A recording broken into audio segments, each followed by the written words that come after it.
सबसे महत्वपूर्ण सवाल है जिसको हम मिलियन डॉलर क्वेश्चन बोलते हैं कि आप जब देश में अपने नेता को खूब सारा पैसा देते हो, मतलब उसके घर चलाने के लिए, उसकी गाड़ी में तेल डलवाने के लिए, उसको सिक्योरिटी देने के लिए, उसके तमाम तरह के खर्चे निकालने के लिए, उसके जहाज़ का खर्चा निकालने के लिए भी, तो उसकी जवाबदेही किसके प्रति होनी चाहिए? ये एक सवाल है, बड़ा सवाल, जिसका जवाब हम सबको समय समय पर पूछते रहना पड़ेगा अपने नेताओं से। तो अब मैं आप सब लोगों से एक सवाल पूछने की हिमाकत कर रहा हूँ कि आप में से कितने लोगों ने 2014 के बाद से बने हुए नए कानूनों के बारे में जानकारी इकट्ठा की है?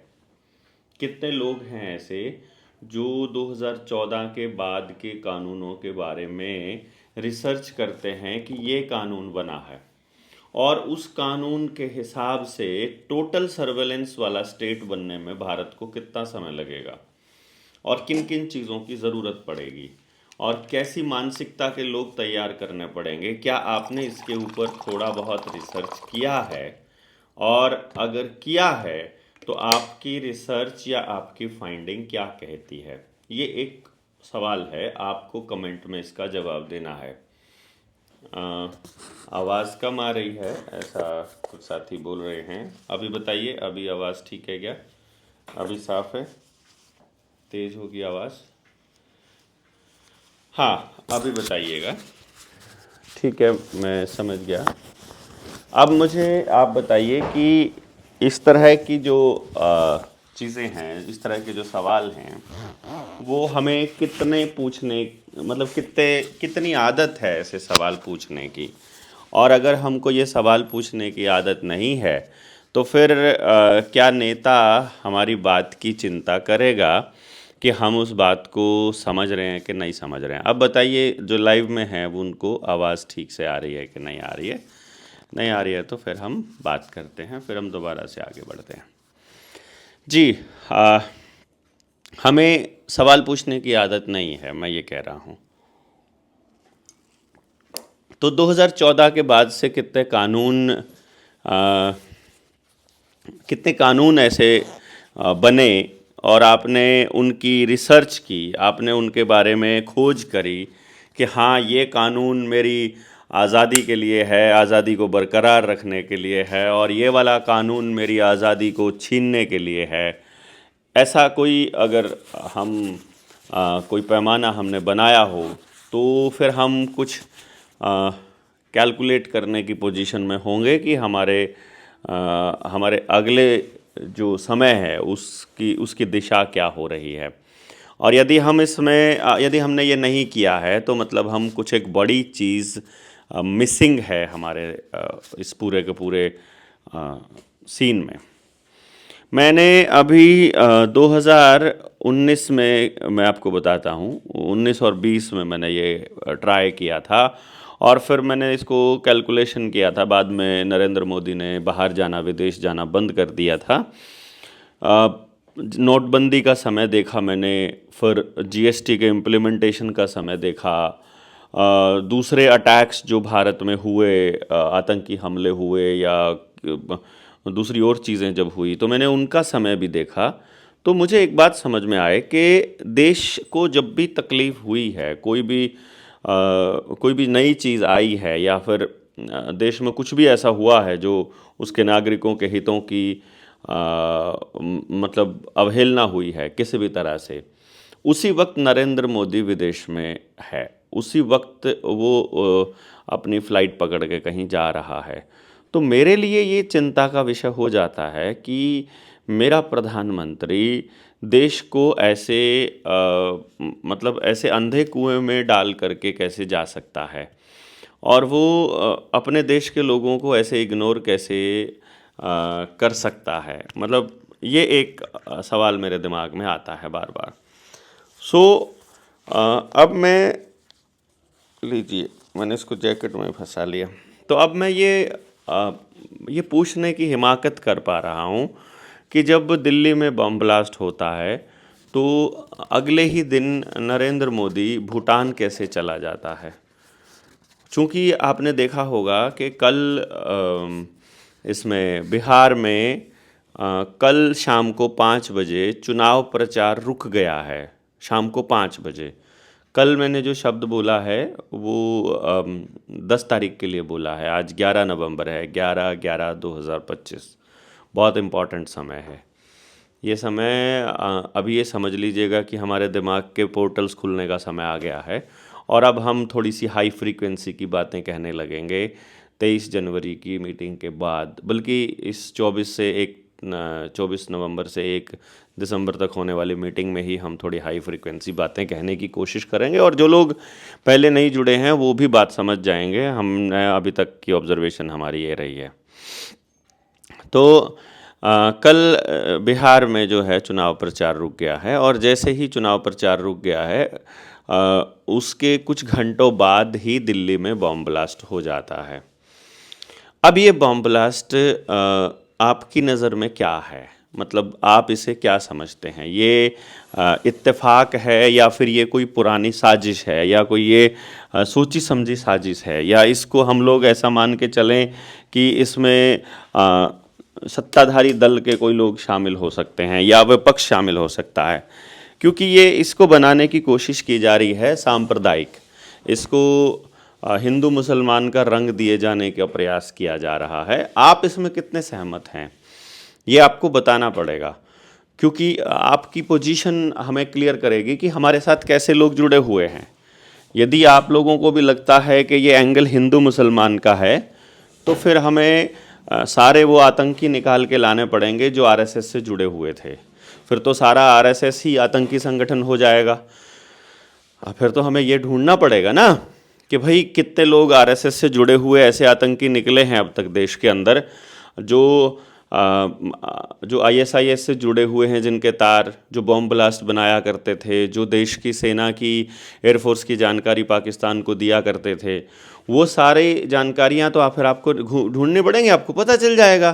तो फिर आप आरएसएस को और बीजेपी को आतंकी संगठन घोषित करना पड़ेगा, क्योंकि किसी व्यक्ति को यदि उसके जात या उसके संप्रदाय को देख करके यदि आप उसके अपराध को तय कर रहे हैं और उसकी पूरी कौम को अगर टारगेट कर रहे हैं, तो फिर जितने अपराधी जेलों में हैं या जितने अपराधियों के ऊपर देशद्रोह का मुकदमा है या जितने लोग हैं वो सारे के सारे लोग वो सब के सब कौन होंगे बताइए? फिर तो उनकी जात से या उनके संप्रदाय से उसको टारगेट करना चाहिए ना। कि मान लीजिए कोई एक पर्टिकुलर कास्ट का या एक पर्टिकुलर कौम का आदमी रेपिस्ट है तो उसकी पूरी कौम को रेपिस्ट कहना चालू करना पड़ेगा फिर तो, अगर हम इस तरह से काम करेंगे तो। अदरवाइज वो आरडीएक्स कहाँ से आया? अगर पुलवामा में आए आरडीएक्स की जांच तरीके से हो जाती, अगर हम लोग तरीके से ये पूछ लेते कि भाई 300 किलो आरडीएक्स आया है इस देश में और किसी दूसरे जगह से आया है, अगर पाकिस्तान से ही आया है, हम ये मान लें कि आतंकी घटनाएं पाकिस्तान कर रहा है, तो वो 300 किलो आरडीएक्स कैसे आया? मतलब सवाल तो यही है ना कि वो आरडीएक्स आया कैसे। उसका सवाल का जवाब अभी तक भी गृह मंत्री नहीं दे पाए थे और इसीलिए फिर ये यहाँ पर आ गया। 2356 या पता नहीं कितना, लगभग 3000 किलो के करीब आरडीएक्स अब फरीदाबाद में मिल गया। तो अब क्योंकि पुलवामा की जांच अच्छे से नहीं हुई, पहलगाम की जांच नहीं हुई। अब जैसे पहलगाम की बात बताते हैं हम आपको। पहलगाम में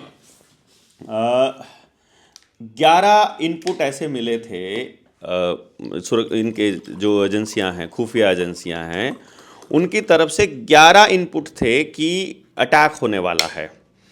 अगर 11 इनपुट भी ये कह रहे हैं और उसके बाद भी आप प्रोएक्टिव होकर काम नहीं कर रहे हो, तो फिर इसका मतलब है आपने वो अटैक होने दिया। और पुलवामा में भी ये पूरा खुफिया एजेंसियों का मतलब एक अंदेशा था कि अटैक हो सकता है कॉन्वॉय के ऊपर, इसलिए इनको एयर ट्रैफिक से भेजा जाए, जहाज़ से भेजा जाए, और उनके लिए जहाज़ का इंतज़ाम नहीं किया गया, जो बॉर्डर सिक्योरिटी फोर्स है और जो सीआरपीएफ की टुकड़ियाँ थी उनके लिए।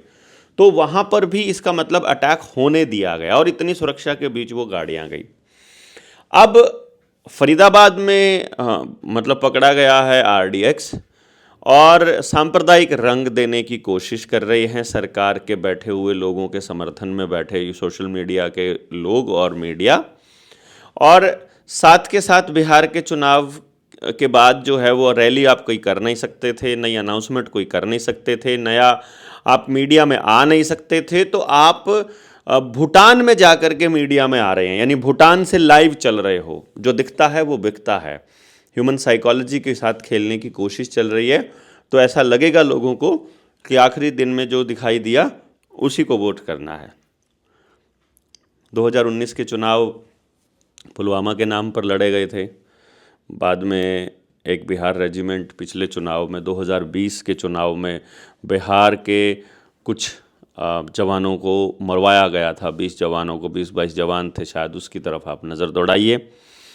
और अब दिल्ली के अंदर ये अटैक, मैं ये सब इत्तेफाक नहीं मानता हूँ। आप लोग मानते होंगे, आई डोंट केयर। और आप लोग इसके ऊपर मुझे कुछ क्या कहते हैं, आई डोंट केयर। और ऑब्वियसली ये किसी संगठन की मानने की बात नहीं है। हम जनता सरकार मोर्चा से जुड़े हैं। जनता सरकार मोर्चा के सब लोग ऐसा नहीं मानते हैं। हम कोई प्रेस कॉन्फ्रेंस करके लोगों को नहीं कह रहे हैं, ये मेरे व्यक्तिगत विचार हैं। तो और इनकी जिम्मेदारी मैं व्यक्तिगत तौर पर लूँगा।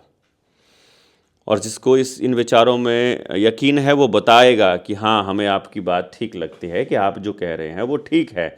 ये लोग जो हैं ये वाकई में इस तरह के लोग हैं जो ये ऐसा काम को अंजाम दे सकते हैं। और यदि वो नहीं दे सकते हैं तो फिर क्या कहें। और फिर बीजेपी से जुड़े लोगों के पास बम मिले हैं पहले। भैया आप देखिए, देश में आतंकी घटनाएं कब होती थी? जब बीजेपी RSS सत्ता में नहीं थी। और अब कब हो रही हैं? जब बीजेपी और RSS सत्ता से जाने वाले हैं, जब लोगों का भरोसा इनसे उठ गया है और जब ये अब इनको बाहर बेदखल करने की तैयारी चल रही है और जब पूरा एंटी बीजेपी वेव पूरे देश में चल रही है, अब दोबारा से अटैक चालू हो गए हैं। तो क्या आपको डराना चाहते हैं? और फिर फरीदाबाद में मिले RDX के बाद, दिल्ली में अटैक होने के बाद, जब आप चेकिंग आपके शहर में हो रही है, आप देखिए पूरा शहर जाम कर दिया है इन्होंने। आप कौन से शहर से हैं और क्या आपके शहर में, दिल्ली के आसपास के NCR या दूसरे जगह पर क्या चेकिंग चल रही है? और चल रही है तो किस तरह से चल रही है? क्या उसमें कुछ पुलिस वाले बदतमीजी भी कर रहे हैं? क्या चालान भी कर रहे हैं? क्या वो मतलब इस तरह की घटनाओं को, मतलब पूरे शहर में अगर जाम लग जाएगा तो चप्पे चप्पे पर प्रत्येक व्यक्ति उस जाम्स को खुलवाने की बात नहीं करेगा, बल्कि उससे ये कहेगा अच्छा कर रही है, जो पुलिस है वो बहुत अच्छा कर रही है और हमारी सुरक्षा के लिए कर रही है। आपकी सर्वेलेंस को, यानी CCTV कैमरा लगाने की हिमाकत कितने सारे संगठन कर चुके हैं कि चप्पे चप्पे पर CCTV कैमरा लगाइए। अब इसी से अंदाज़ा आप लगा सकते हैं कि चप्पे चप्पे पर CCTV कैमरा लगाने का पर्पस क्या हो सकता है। और वो तो हम आपको बता ही रहे हैं ना। और जॉर्ज ऑरवेल की किताब 1984 आपको पढ़नी पड़ेगी फिर इसके लिए, फिर आपको पता चलेगा। एक ये कोई बीजेपी समर्थन में कहता है थोड़े दिन में आपसे विश्वास उठ जाएगा। अच्छी बात है भाई, जितना जल्दी उठे उतना बढ़िया है। हम पर से तो जितना जल्दी विश्वास उठे उतना अच्छा है। विश्वास आपको अपने ऊपर होना चाहिए कि आप सही का साथ दे रहे हो। क्या विश्वास आपको मतलब मेरा जो प्राइमरी काम है वो आपके भरोसे को जगाना है, ना कि अपने प्रति कोई फॉलोवरशिप को इकट्ठा करना। इसमें कोई दो राय नहीं है कि ये जो पर्पज़ है हमारा वो आपके भरोसे को ही दोबारा से कायम करना है। तो अभी जो बात हो रही थी, आपके शहर में अगर जाम लग रहा है तो उस जाम को लोग स्वीकार कर लेंगे। इससे बेटर क्या होना चाहिए मैं आपको बताऊं। अगर सरकारी प्रोपेगेंडा को आप फेल करना चाहते हैं या इनके इस मिशन को फेल करना चाहते हैं, तो ऐसी किसी घटना के बाद जब ये चेकिंग करने लगते हैं तब आप अपना आना जाना स्थगित कर दीजिए। एकदम जैसे लॉकडाउन लगा था उसी वैसा ही आप हालात कर लीजिए और सरकार को बताइए कि हम आपके साथ नहीं हैं। सड़कों पे उतरने की बजाय सड़कों पे उतरना बंद करना पड़ेगा। दुकानों को मतलब मतलब चीज़ों की खरीदारी बंद करनी पड़ेगी। इन सरकारों को जो फंडिंग मिलता है वो उद्योगपतियों से मिलता है, माफिया से, कॉरपोरेट माफिया से मिलता है, और कॉरपोरेट माफिया को आप गाड़ी बंद करके, अपनी गाड़ी चक्का जाम करके, बाइक्स बंद करके, अपना लॉकडाउन अपने इस कम्युनिटी और अपने आसपास के लोगों से में व्यवस्था बनाने की दिशा में काम करके आप इसको तोड़ सकते हैं। आने वाले वक्त में थोड़ा सा जब हमारी टीम ट्रेनिंग कर चुकी होगी और जब हम इस पर आगे बढ़ चुके होंगे तो इसके ऊपर सिस्टमैटिक तरीके से आपको लोगों तक बात पहुंचाने की प्रक्रिया में हम आगे लेकर के जाएंगे, जिसके ऊपर काम चल रहा है और हमारी टीम बिल्डिंग का काम बहुत अच्छे से चल रहा है। अभी जो 500 लोगों की जो अपनी ट्रेनिंग होनी है वर्धा में, उसमें बल्कि हमारे सामने आज के टाइम पर जो सबसे बड़ी जो चुनौती है वो फंडिंग की है। आज हमारे पास फंड्स नहीं हैं, आज हमारे पास मतलब संसाधन नहीं हैं।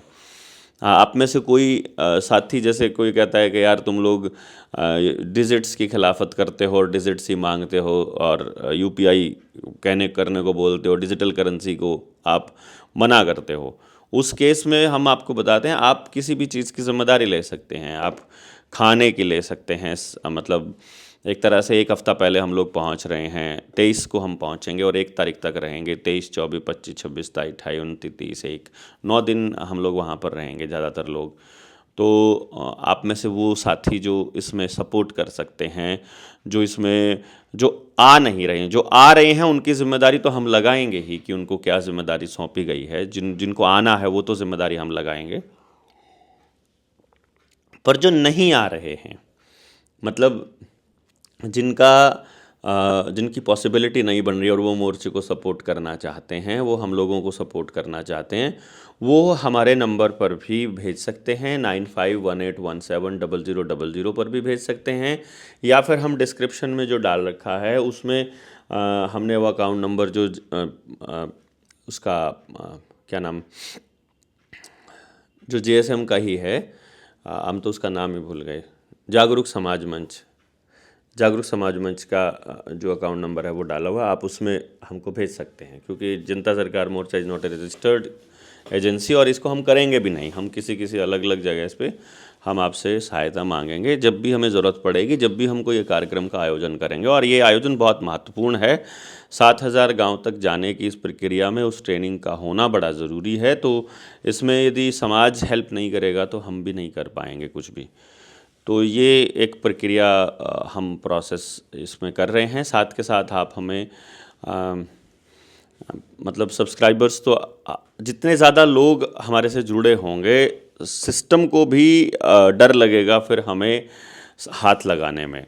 सिस्टम को भी लगेगा कि यार इनको अभी नहीं छेड़ते हैं, क्योंकि हम फिर बोल सकते हैं खुल के।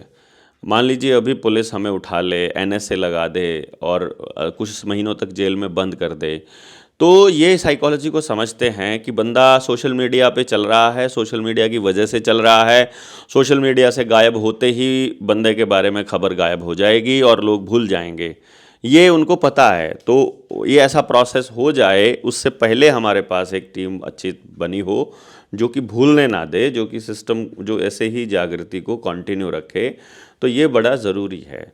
तो आप हमें स्टार्स भेज सकते हैं, आप हमें यूट्यूब के ऊपर भी सपोर्ट कर सकते हैं अगर छोटी अमाउंट करना चाहते हैं।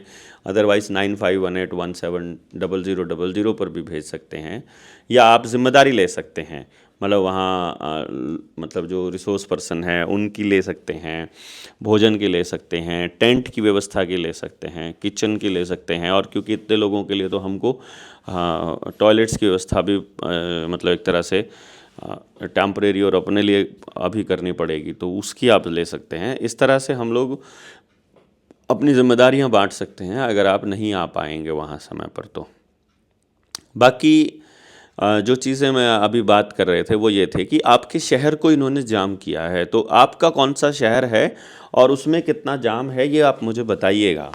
पता चलेगा कि ये दहशत फैलाने के लिए हो रहा था या आपकी सुरक्षा के लिए हो रहा था। आपकी सुरक्षा की जानकारी, आपकी सुरक्षा की चिंता कितनी है सरकारों को, इस बात से अंदाज़ा लगा सकते हो आप कि वैक्सीन लगने से पहले आपकी चिंता है, आपके बच्चे की चिंता है, आपके परिवार की चिंता है, लेकिन अगर आप बीमार हो जाते हैं वैक्सीन लगने से पहले, बीमार होने से पहले, तकलीफ़ होने से पहले आपकी चिंता है, जब तकलीफ़ हो जाती है तो आपको रगड़ा जाता है। आपके पास अगर मतलब पैसे नहीं हैं तो आपको अपना ज़मीन बेचना पड़े या ज़मीर, कोई फ़र्क नहीं पड़ता है, सरकारों को कोई फ़र्क नहीं पड़ता। वो ये कह रही हैं कि भैया आपको ये सब करना पड़ेगा, आपको इलाज करवाना पड़ेगा, तो बेशक अपनी ज़मीन बेच कर करवाओ। इस लेवल तक भी सिस्टम है। तो अब आप बता दीजिएगा कि आपको क्या लगता है, क्या सरकारें आपके फेवर के लिए काम कर रही हैं या आपके लिए काम कर रही हैं? अगर ऐसा है तो ज़रूर कमेंट बॉक्स में बताइए। फिर आप बताइए कि और एक और शेयर आपको करना पड़ेगा, दूसरे लोगों तक पहुंचाना पड़ेगा। फिर आप ये बताइए कि आप जो ये कर रहे हैं, मतलब इसमें आप लड़ने के लिए तैयार हैं या आप सरेंडर करने का मन बना चुके हैं? सरकार के सामने सरेंडर करना है या परमात्मा के सामने करना है? यदि आप इस चीज़ों को समझेंगे और दूसरे लोगों तक पहुंचाएंगे, शेयर करेंगे मैक्सिमम, तो मुझे लगता है कि इनको लगेगा कि बहुत से लोग हैं जो तुम्हारी बातों को, तुम्हारे षड्यंत्रों को समझते हैं और वो they are not going to fall into this, आपके इस चक्रव्यूह में नहीं फंसने वाले हैं। और आपको ये बताना पड़ेगा रेगुलरली कि आपको कि आप नहीं फंसा सकते हो हमको, आप हमें नहीं बहका सकते हो, बहकना भी नहीं है, मैं समझता हूँ। तो आप सारे लोग इसमें कमेंट में लिखिएगा और सभी लोगों को जिनको भी आपके मतलब अपने बारे में मतलब कोई डाउट है हमारे बारे में या अपने बारे में या सरकारों के बारे में, तो ज़रूर लिखिएगा। साथ ही साथ करण का नंबर मैं दे रहा हूँ 999199 99919 11784 99 919 इस नंबर पर उन सब साथियों तक मैसेज पहुंचाना है जो भी साथी अपनी टीम 500 में शामिल होना चाह रहा है। जिन्होंने एजुकेशन की ट्रेनिंग की हुई है वो भी इसमें आ सकते हैं, जिन्होंने अपनी टीम 200 में थे वो भी, और जो लेवल 1 की ट्रेनिंग कर चुके हैं वो भी, जो मोर्चे से जुड़ना चाह रहे हैं और उनको उनका मैसेज आप करण के पास भेजेंगे तो वो आपको बता देगा कि आप सब लोग कौन कौन उसमें आ सकते हैं। तो आप सारे साथी ये ज़रूर